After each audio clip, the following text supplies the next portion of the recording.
one of the things I want to bring to your attention is a book that has just come out in the last few months. And the book is called The Old Testament is Dying. And this is written by Brent, who is a professor of Old Testament at Canberra School of Theology at Emery University. And I recommend this book highly. For this reason, he has nailed it. He has absolutely nailed it. He's talking about how that theological language with regards to the Hebrew Scriptures, what he calls the Old Testament, has, in a sense, basically died out. And then what happens is we are now using what he calls, we've been using for a while, pidgin language. And pidgin language eventually fossilizes into Creole language, which is a whole secondary language that's related somewhat, but really is unrelated.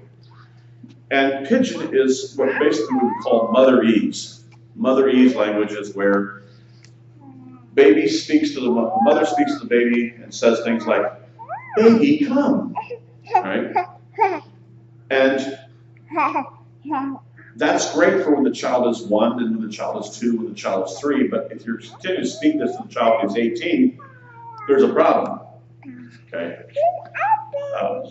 If you're saying to your 18-year-old child, come here. I mean, that's a little bit problem. The growth has been retarded at that point. So, for instance, let me give you an example of what I'm talking about, because it'll come up in the near future here. We have a word that is a made-up word, so to speak, that's coming up. Here's the word, Easter. That word is not a biblical word. It's nowhere found in the Bible. It is found in the King James Version translation, which then popularized the word, but the word is untethered from any biblical concept.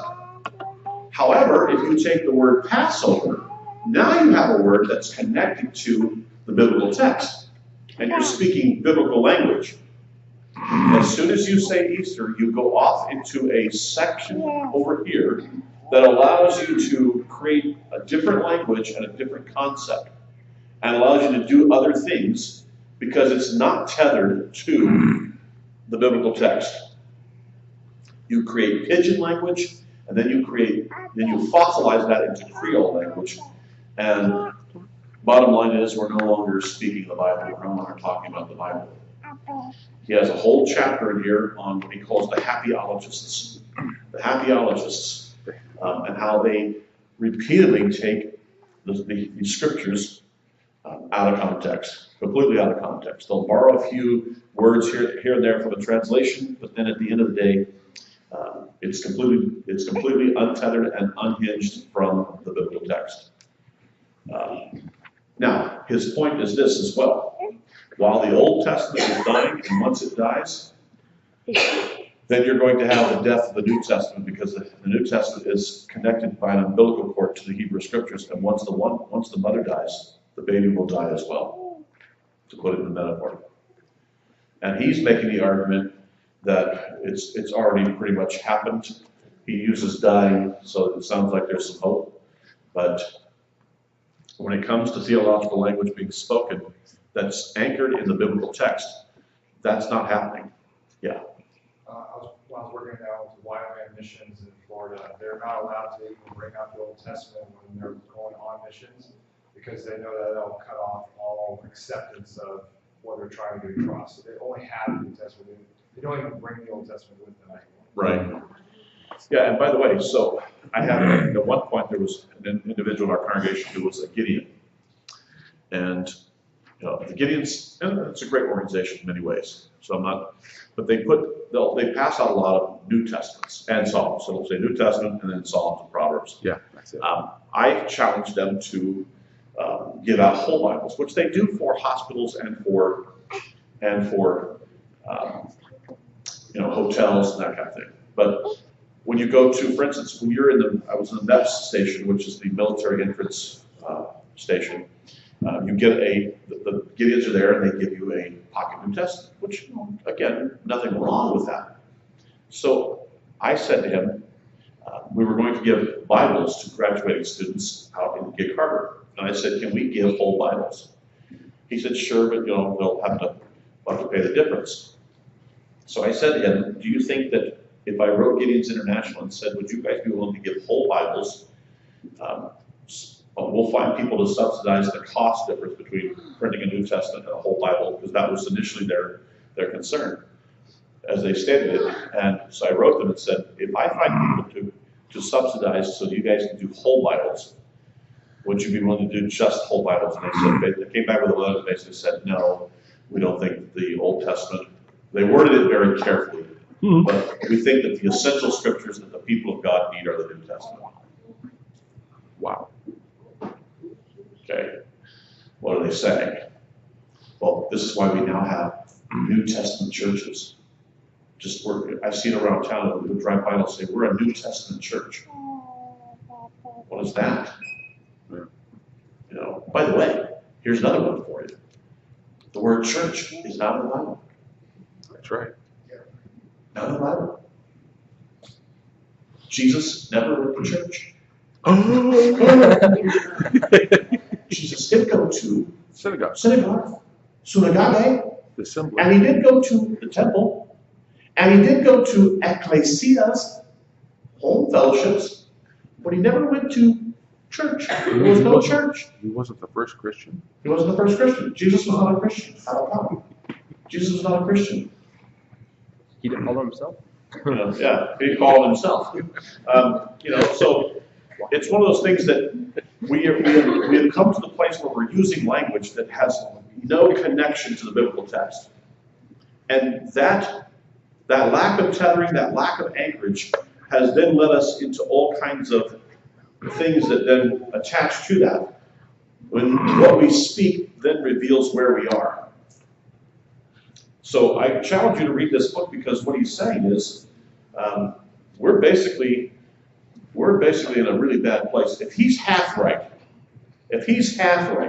We're in trouble. we're in trouble. I think he's 99% right where we are. Yeah. The problem with all of the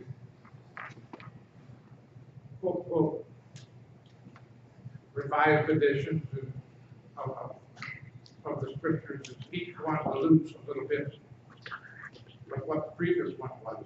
When you get downstream, 5 or 6 of these allusions, and the story is not even the same. Yeah. And here's what's happened. It's like people that try to recreate a great masterpiece of art. They can get the basics, but they never get the detail. Right.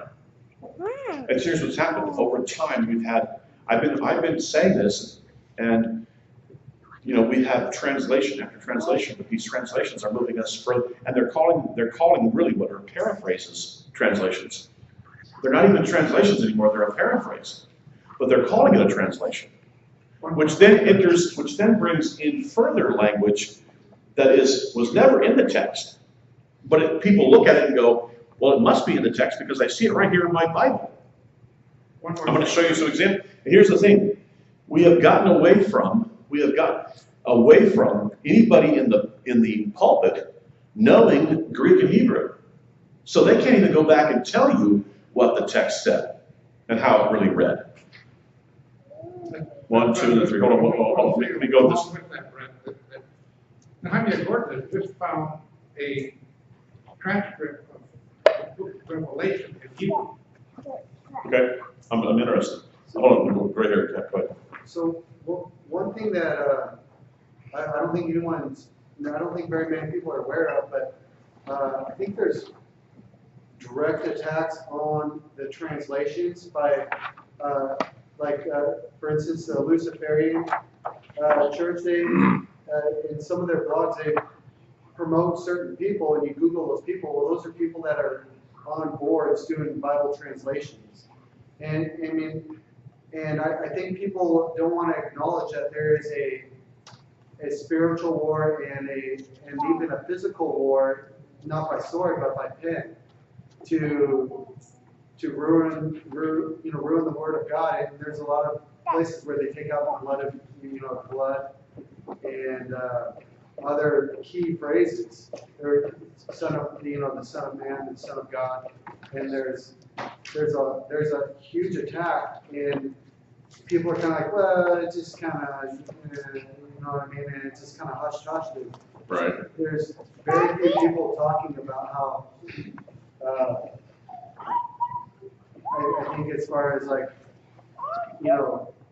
who's actually writing this? Mhm. Do they really have God in mind, or are they pushing an agenda? And I would argue that many of the recent translations, they're calling them translations, are really paraphrases. They go way beyond trying to give you what the text, what the manuscripts actually say. I'm going to show you that in just a moment. Right here, and then hold on. Go ahead. I was showing a video where it showed like this spectrum of different translations, Mhm. where some translate it to like the more the theme of what at least the author or the translator believes it is, compared to a word by word. And sometimes it's good to go back and forth because sometimes you need the word, but the word by word is confusing sometimes, so get some different thoughts. But I had one friend from But Texas. how many people are going to do that? Right. One of my friends from Texas was younger, did not know as much of more information, but he honestly thought that the entire Bible, including the chapters, the numbers, the verses, and the little dictionaries on the back, was all the Word of God Right. given to us by God. And I've been saying this for a while. What concerns me about study note Bibles is that when you have a study note Bible, and I get the purpose for them, I get it.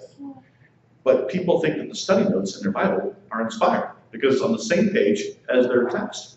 And so they have difficulty bifurcating between the fact that they're reading a text, then they go down to the study notes and they see the study notes and they go, well, that's in my Bible.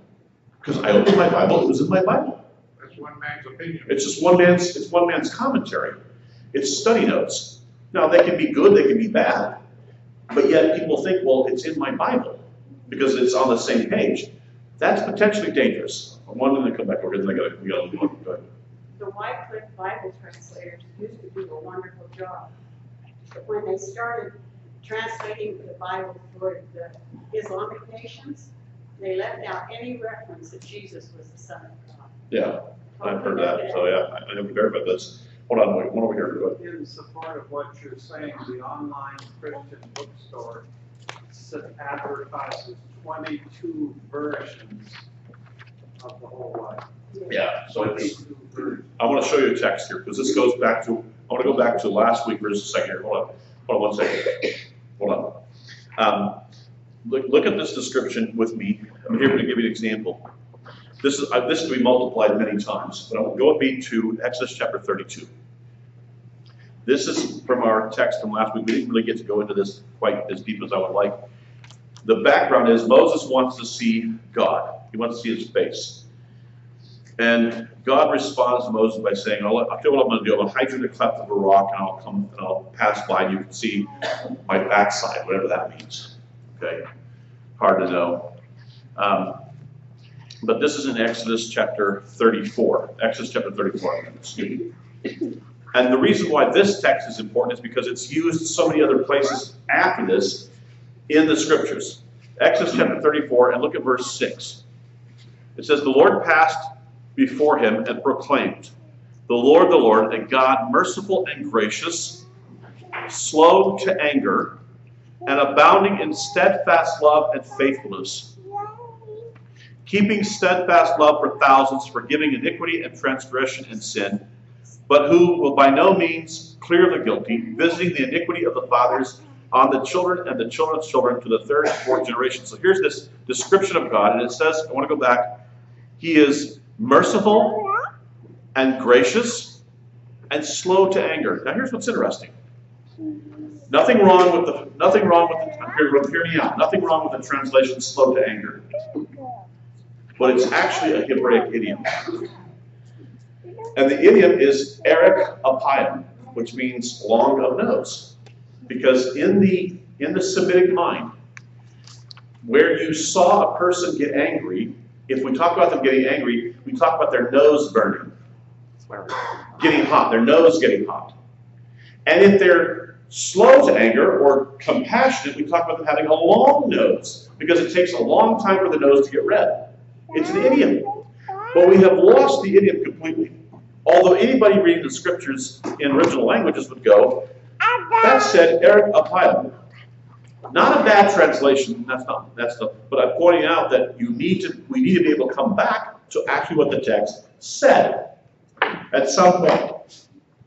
Or somebody needs to be able to come back to what the text actually said. I want to show you something.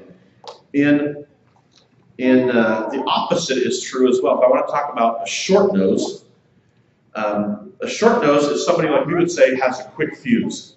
If their nose is short, it gets red very quick. So you can find that, the word is kitsar afayim in Proverbs 14:17. Who has Proverbs? Somebody look at Proverbs for me. Open up the Bible and look at Proverbs 14:17. 14:17? Yeah, Proverbs 14:17. Read me your translation.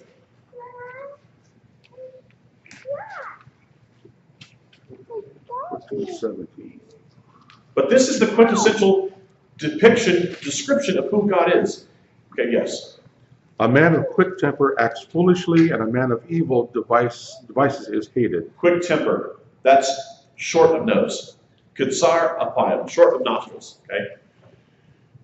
This description of God here in Exodus 34:6 was he's long of nose, because everywhere else in the Hebrew scriptures, when we talk about anger, we talk about their nose burning, or we talk about their nose being long, or their nose being short.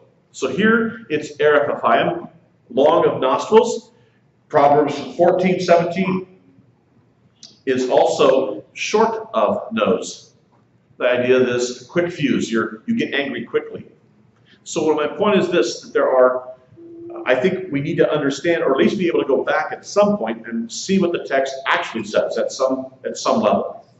And when we get to where we have translation upon translation upon translation upon translation, we have to eventually go back to the originals and uncover what the text has actually said. Yeah. Speaking of all the translations, it just parallels, as you hear on television, all these studies and polls and things that are promoting something, but each one of those are swayed as to who's paying the bill. The same thing with these translations. They're all pointing toward who's paying the bill and what his agenda is. Absolutely. Okay, now I segue for just a moment. Yes, Jim. So which would you recommend? Okay, great question. Great question, and that is this. We've talked about two translation philosophies. You have, as Jeremiah mentioned, you have word for word translation, where if I have an English word, I try to give you a Hebrew word or a Greek word, I try to give you an English equivalent. And we also have what are called dynamic equivalents, which are thought for thought. They're trying to give a thought. I think the dynamic equivalents are fraught with all kinds of problems. I think the word for word is the safest of the two. So that would be things like the NASB, the ESV. Those translations are ones that tried to be word for word. Okay. Once the NIV was one that tried to do both. It tried to straddle that fence and be some word for word and some thought for thought. It gets into all kinds of problems.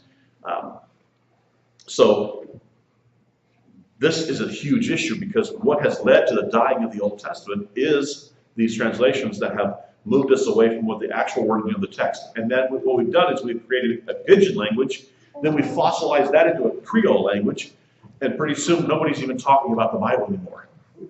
Okay, so let me segue for just a second. I'll come back to some hands here in just a moment. One of our text readings was, we've just gone through the tabernacle. We had Exodus 25 through 31 dealing with the tabernacle. And then we had the incident of the golden calf, Exodus 32, 33, 34. And so the text I was just reading you, 34, 5 and 6, comes in that narrative right after we just had the golden calf. By the way, did you catch the connection? Let's talk about this just for a moment. Did you catch the connection of what Moses does? Yes. He grinds up the calf into powder and mixes it with water, and then makes the children of Israel drink it. Same thing for unfaithfulness. Same thing in the book of Numbers for the Sotah, the woman who is suspected of adultery. Because in the mind of Moses, the children of Israel have committed adultery by going after other gods. Okay? So there's this connection between the grinding up the powder of the golden calf. And for those of you who were not here last week, I have a little handout that's a summary of some things we discussed last week. And I'll give that to those of you who were not here last week. Now, one of the last section we read in our Torah portion, Exodus 37, we now pick up, after chapter 33, we pick up and he tells us again everything that he's just told us in the first 6 chapters. And from chapter 25 to 31, we're going to hear it all again. I've often wondered to myself, why didn't they just say something like this? A couple of verses, something that would have said, and thus the children of Israel did as the Lord had commanded Moses. They built the tabernacle according to the plans that God had given Moses on the top of Mount Sinai. And, pretty much that'd be it. Instead, from chapter 35 all the way into the book, we hear what we've just heard from chapters 25 through 31. Although one was starting on the outside moving in, the other was the inside moving out. Okay, so it's 2 different perspectives, but it's the same stuff, basically. And believe me, I've gone through this stuff, almost line for line every time, and it's like, it's the same word we just translated back here. Okay, same idea. I'll talk about that in just a moment, why I think that's the case. Because you think to yourself, isn't this just like a lot of deja vu? It's like very redundant. But at the end of our Torah reading for today, I'm glad we came back and did the reading because this is what I want to focus on. We have the altar of incense. Okay, so as you walk in the tabernacle, and I'm saying this for this reason. For most of us, when we read about the tabernacle, we read about the temple, we go, oh, whatever. It's like, all right, fine. The clasp here, the clasp there, fit this here, fit that there, make it this way, make it that way. And we're like, whatever. Because for us, we have never thought about a place being so holy that the presence of God literally comes there in a very real and tangible way. It's not real for us. We haven't had a tabernacle or a temple. We haven't had a temple since 70 AD on the Temple Mount. So for us, we read about this stuff, we go, oh, whatever, okay, fine, that's nice. That's very cool, whatever. But for these people, this was very real stuff. You get to Ezekiel. Ezekiel's going to talk about building this millennial temple. And for them, they're going to build a real place in a real time and real space. And God's going to show up there. It's the presence of God. Okay? And I know we can talk about the fact that you and I are now temples. And that corporately, the body of Messiah is a temple as well. We can talk about that later. But here's the key. As you walked into the temple, to your left was the menorah. To your right is the table of showbread. And directly in front of you was the altar of incense. I brought this today because this is in essential oil form, the ingredients that make up the incense. The incense was a powder. Okay, it was ground into a powder. This is the essential oils that made up the different elements of the altar of incense. I brought this to say, hey, look, this was actually real stuff. They really did this. And they would put this incense there would be coals on the altar of incense, and they would put this powder on there, and smoke would come up. Okay? It was a real thing. Done by real priests in real time. And you and I can't mix those. And these notice I'm not mixing them.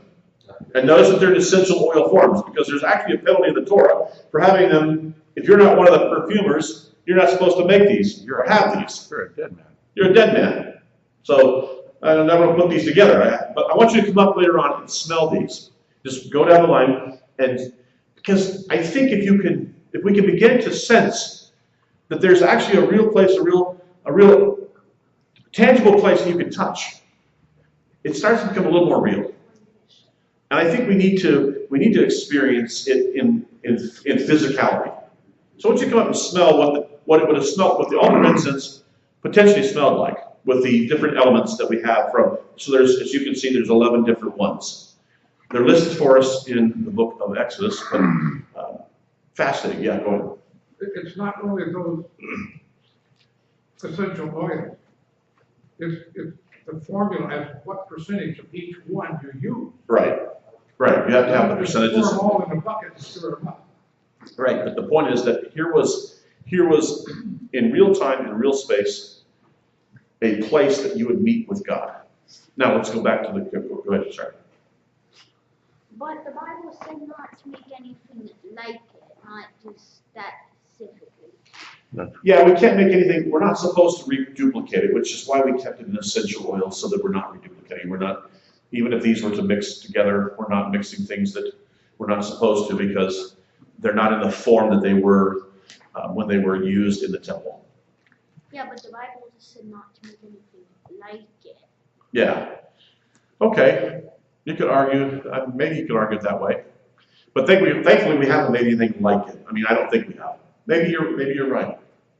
That's a possibility. That's a possibility that we're in, in error in having that. We should move to the back. Yeah, you guys may want to move away. I don't think he's saying that. Oh, okay. I think he's trying to say that, nobody here has made, 3 parts of this and 2 parts of that. Right, we don't have the exact ingredient list Yeah. to know exactly how to do it. So we don't even have the capabilities, even if we have the idea. All right. Now, this brings us to the question of the tabernacle, and with regards to, why did he just say, okay, summary statement here. Moses did this, it was all good, they built it, they were obedient. Let me suggest to you a reason. Because they've just come through the golden calf incident. And Moses and God want the people to know that you're going to hear everything again, because I want you to know that just because of your idolatry, nothing has changed. I have forgiven you. And remember that long of nose, I'm compassionate, I'm gracious. And to show you that I'm gracious, I don't want you to think that your sin caused anything to change in what I wanted you to do. Unless anybody think that there's some change, you're going to hear it all over again. Okay? So that you know that I am with you and that this has not changed. Your sin does not change my plans, both for good or for evil. When you rebel, I'm not changing the plan. You've just come to this rebellion. On both the good side, it's not changed me, and on the bad side, it hasn't changed me.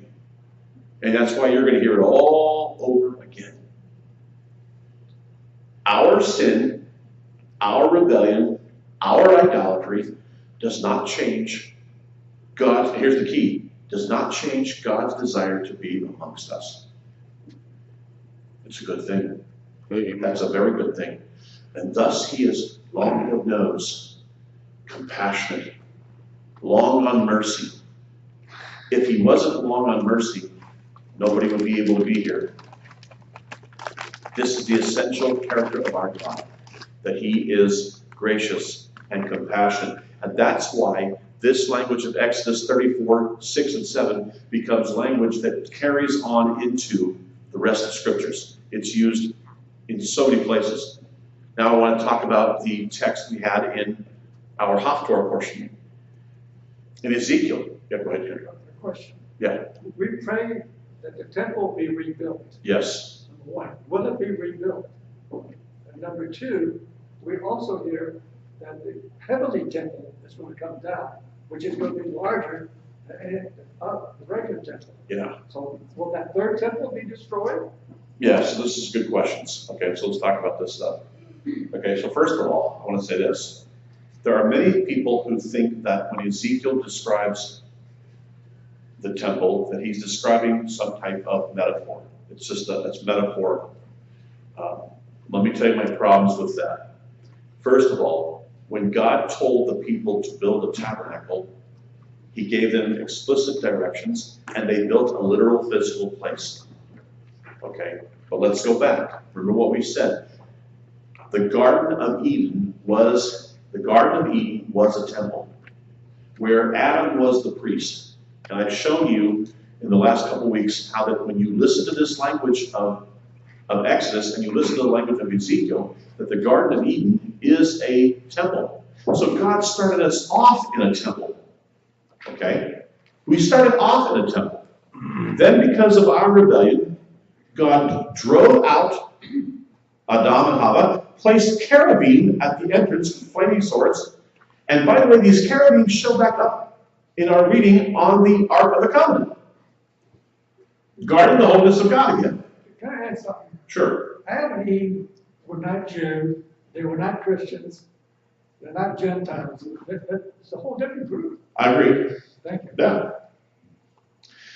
Which is cool because he says, I'm going to place you initially in this tabernacle. Then their rebellion has them leaving, being driven from this, and then we start all over. Deja vu, chapter 25 of Exodus, God says, okay, we're going to start this all over again. Moses, I want you to go up the mountain, and I'm going to give you here's the Hebrew word, tafit, a pattern. Because what you're going to build on this earth is going to be patterned after what I'm going to show you from the heavens. This tabernacle already exists up here. I'm going to allow you to see the blueprint, and you're going to make the same thing down here. Okay. Then what happens? Solomon comes along and says, let's build a temple. And God says, okay, fine, you can build a temple. It looks tabernacle-esque, but it's a little bit different. And they actually build a Solomonic temple. They actually build a literal physical temple. Fast forward now history, Herod comes along, and those of you that have been to the Temple Mount today, you know that it's 38 acres, it's huge, it's a big area, but Herod really built it up and expanded it.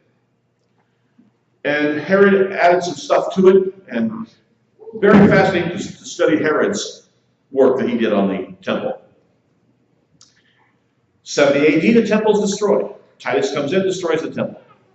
Now we have the prophecy of Ezekiel, where he says, there's this temple I see. And he describes this temple. My issues are, I personally see a physical rebuilt temple in Jerusalem, because I think when the people read Exodus 25, they heard these instructions and they thought, and they built a physical, literal tabernacle. When they heard what Solomon was going to do, it was a physical, literal place. And I don't see any place personally where Ezekiel says, oh, by the way, I'm just giving you this grand metaphor. He goes into detail as well on how to build this place. But what Ezekiel is describing is something that sounds to me millennial. Now, once we get past millennial language, millennial time period, then I think what happens is you have the temple comes down and eventually spreads out to include all the earth. Okay? So this is what I think is going to happen in the New Jerusalem comes down, and basically you're going to have this is, expanded to everything. This is going to be huge. So that the temple of God, in other words, the point is this. Look at the end of the book of Revelation. Where are we back at? We're back in the Garden of Eden. That's right. And the reason we're back in the Garden of Eden is because it was a temple. We're right back in the temple that we started in. It's as if we've come full circle. Yeah, hold on, 1 and 2. Yeah, go ahead. In the Garden of Eden, God tabernacled with Adam. He walked with him and talked with him. In the restoration of all things, it will be back to the Garden of Eden. He will be our God, we will be his children. And we will be together. Yeah. We will not be separated. But I don't think it's accidental that anybody reading Exodus, if you've read from Genesis 1 all the way to Exodus, you get that far. Then you keep reading and you get to Ezekiel. When you're reading all the way through, straightforward, you're listening to this language. And again, it's picking up a little bit more from on the Hebrew side than you would on the English side. But you're listening to this and you're going, now all of a sudden the Garden of Eden started to pop off the page as a tabernacle. And you're going, this was a tabernacle. The same language is being used all over the place. When you start to really look at it, you're going, this is clearly. Now, then you fast forward to the book of the Apocalypse, and you go, what do you know? We're right back in the Garden of Eden again. It's we've come full circle. In the meantime, we had tabernacle. Then we had Solomonic temple. Then we had Herod's temple, and those all come to naught. Now, then we get this description in Ezekiel, and the question becomes: is it a metaphoric temple or is it a physical? And I'm taking it as something literal, physical, because he goes into description of it. That's where he's describing the physicality of it in a way that sounds just like what you had with the earlier temple of Solomon and the tabernacle. And nowhere does he, at least explicitly say, or kind of wink at us and say, "Oh, by the way, I meant for you to take this as some metaphor." Go ahead. Yeah. You talk about the temple. At one point, may encompass the new temple after the millennial one would encompass the entire earth.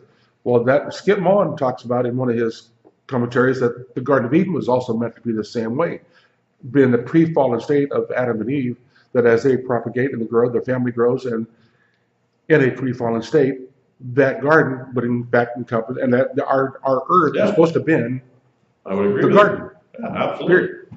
Yeah, that's dangerous. I'm going to agree with it. No. That's good. It's good stuff. And it's I think he's right. too. Yeah, I think that's what was going to happen. It was going to, Adam and Eve, multiply and fill the earth. And what happens is the garden would expand, this tabernacle of God would expand to include the whole earth. Okay. That we would all live in this garden, this tabernacle garden. Okay. In fellowship with the earth is not big as we know it today. Agreed. Fair enough. Yeah, absolutely. It'd be a new heaven. A new heavens and a new earth. This is the dream. This is the hope. Okay. So this is why I think he makes the point in this text to say from 35 forward, to say, hey, by the way, nothing's changed.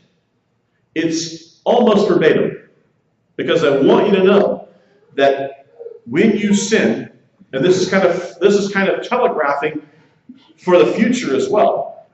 This isn't the only time you're going to sin.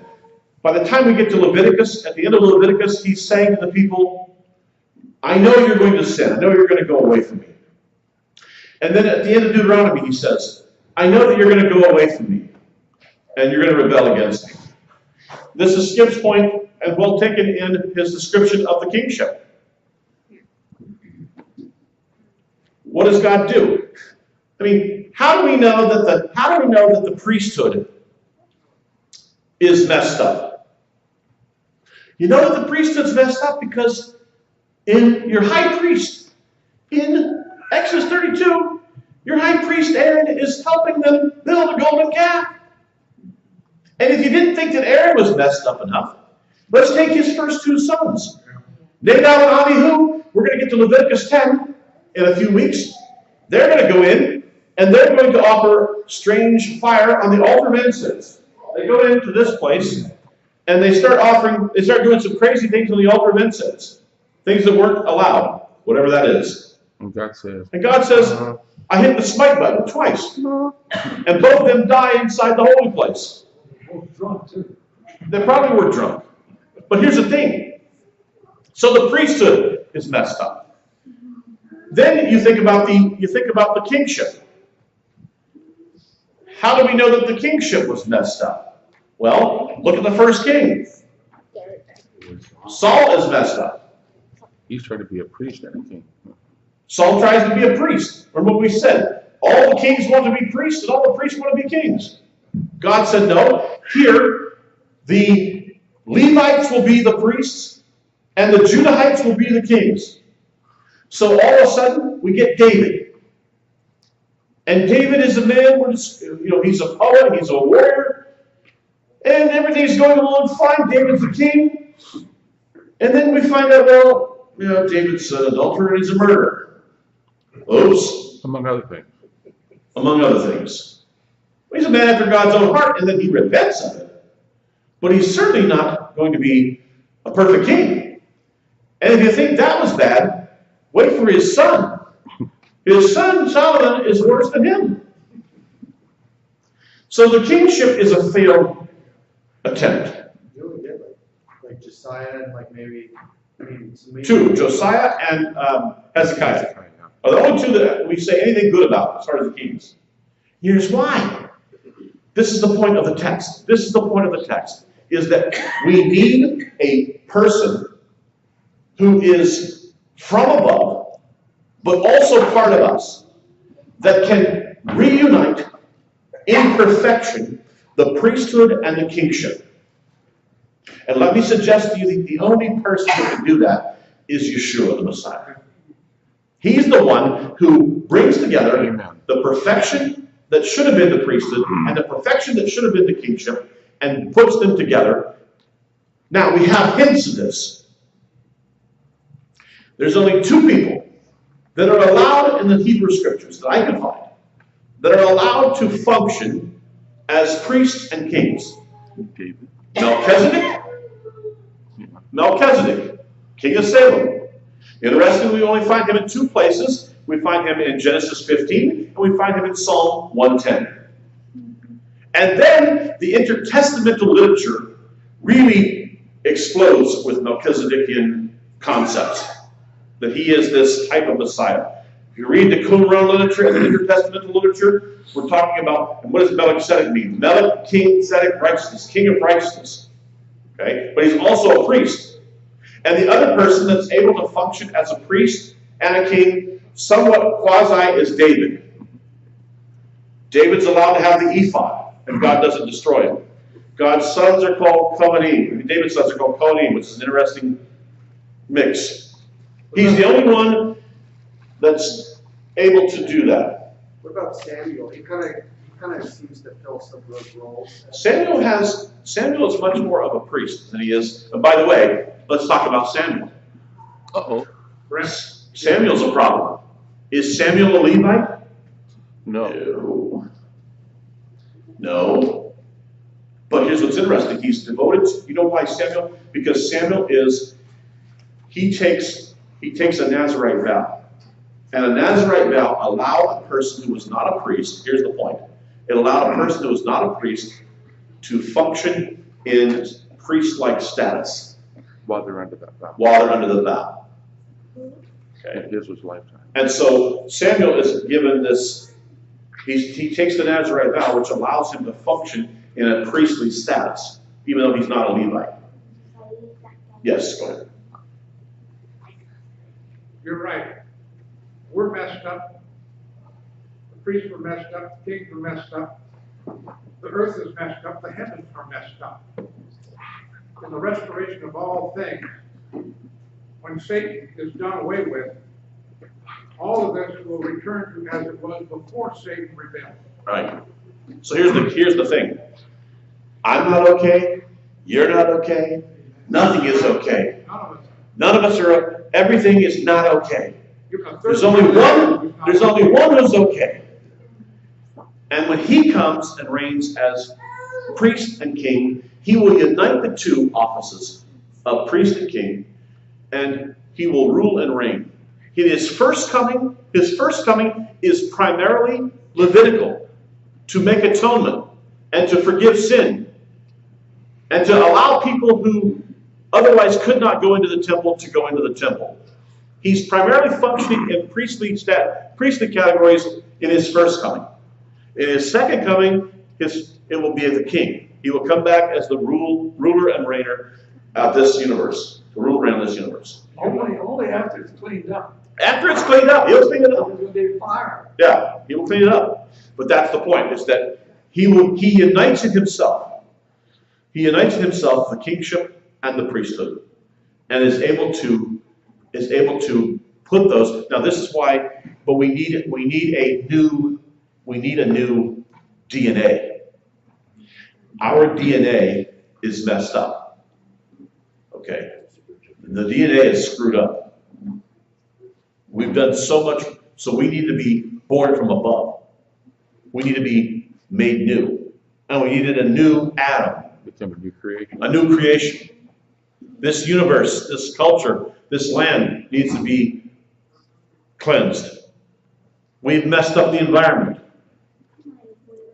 We've polluted the rivers, we've polluted the air, we've done everything. By the way, I came from a background in the past where I told you we didn't have a good view, we had no theology of ecology. Because our view was, who cares what happens to this earth?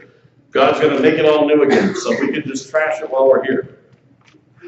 I'm not sure that's a really good policy. I'm quite convinced it's not. And should God tarry his coming, should we continue to pollute the air, pollute the rivers, and destroy the earth? No. I don't think it's a good policy no matter what. But because there was this mentality that, well, we're getting on the big ship and getting out of here, we can trash the place while we're leaving. Not a good approach. Everything that God made is still a creation of his. And therefore, we should respect that which he has created. We don't worship it, but we should respect it. It's a gift from him. Whether it be human life or whether it be whatever he has created. So, it's our responsibility to work to advance the kingdom of God and to advance his cause on this earth. That's our role. All right. Questions or comments, and then we have to go. Anybody? Question, comment? When you look at the world today, you can see why he's going to have to rule with a rod of iron. Good statement. Yeah, it's. Are